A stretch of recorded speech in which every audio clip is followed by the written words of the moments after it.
Viemos até o Instituto Moreira Salles, no Rio de Janeiro, ver de perto a exposição Retratos do Império e do Exílio e conversar com o Sérgio Burgh, coordenador da área de fotografia do Instituto e curador dessa exposição, junto com Dom João, não é isso?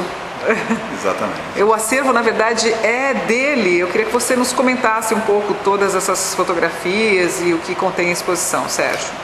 Bem, a exposição Retratos do Império e do Exílio, fotografias da família imperial brasileira no acervo Dom João de Orleans e Bragança, é um projeto que comemora a chegada desse acervo, que é acervo de propriedade de Dom João, Dom Joãozinho, quer dizer, hoje também fotógrafo, e que depositou aqui no Instituto esse conjunto de 781 originais fotográficos, que incluem fotografias e negativos também. Um conjunto que foi reunido por Dom Pedro II, pela Princesa Isabel e que permanece na família de Dom João, e que contém, na verdade, importantes retratos e fotografias do período do Império e, posteriormente, após a proclamação da República, do período do exílio da família na Europa. O interessante é que a gente vê também muita cena da vida deles, da vida privada em Petrópolis, não só fotos de estúdio, é um pouco que a população desconhece, não é? Esse acervo particularmente representa mais esse álbum de família, aquilo que a família levou consigo e que representa então esses momentos de registro familiares, mas também imagens de estúdio, imagens que representam também momentos oficiais. Então há um híbrido aqui de conjuntos de imagens posadas, de imagens mais soltas, de imagens mais inusitadas. Mas além do retrato, a exposição traz também algumas imagens que são imagens de momentos marcantes da vida política do país, como por exemplo a Guerra do Paraguai e como também a abolição da escravidão. Nós temos essa imagem, que é a imagem da missa, né, do dia 17 de maio de 1888, missa realizada 4 dias após a abolição e que foi realizada no campo de São Cristóvão, no Rio de Janeiro.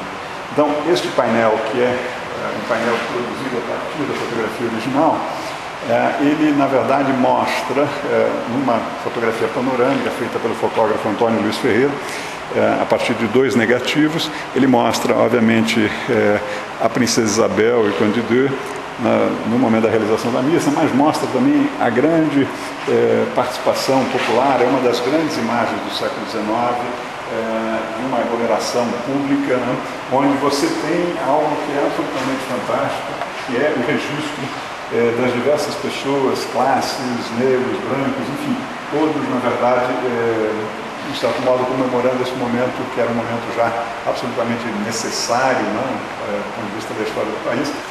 No meio da exposição, um óleo destoa do resto das fotografias, esse óleo aqui, de Dom Pedro.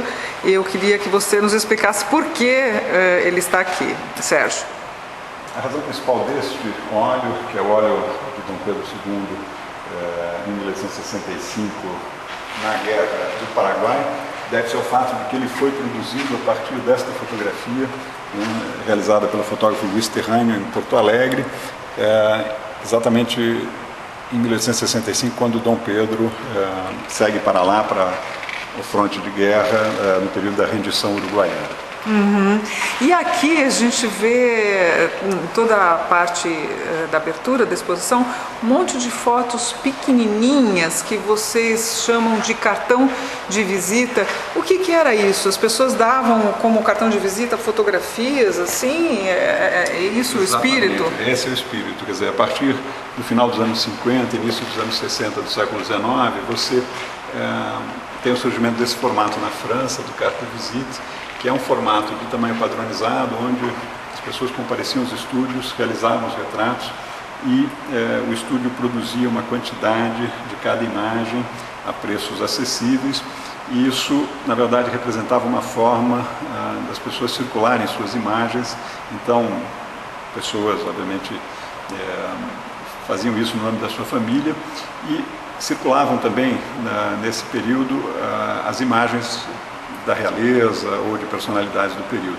Isso ocorre num período anterior a existência da imagem fotográfica impressa, das revistas ilustradas. É a forma de circulação, então, da feição das pessoas num âmbito mais público. Mas isso só a nobreza, isso era só a família real, ou os burgueses também tinham acesso? Só burgueses, como na verdade os preços disso ao longo da década de 60, por exemplo, se tornaram muito acessíveis e vários profissionais liberais e várias famílias buscavam os serviços do fotógrafo. Isso representou um grande florescimento dos estúdios fotográficos que marcaram a fotografia no século XIX, principalmente através disso, que é uma versão de custo muito acessível para aquilo que sempre foi uma tradição no âmbito, enfim, das classes privilegiadas no século XVIII e XIX, que foi o retrato a óleo. Então, de certo modo, a fotografia vem democratizar um pouco essa representação, né, através do retrato, e os estúdios incorporam uma certa formalidade, enfim, própria da pintura. Mas, na verdade, o que é interessante nessa exposição é que a própria família real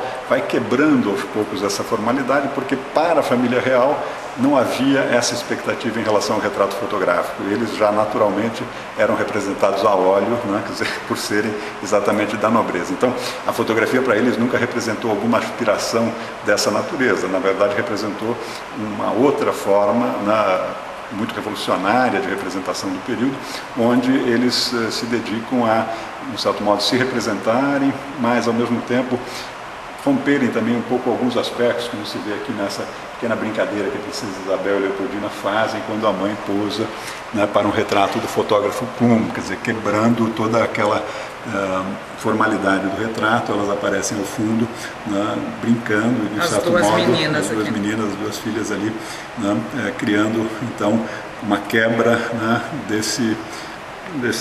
dessa cenografia, digamos, toda um pouco mais rígida, né?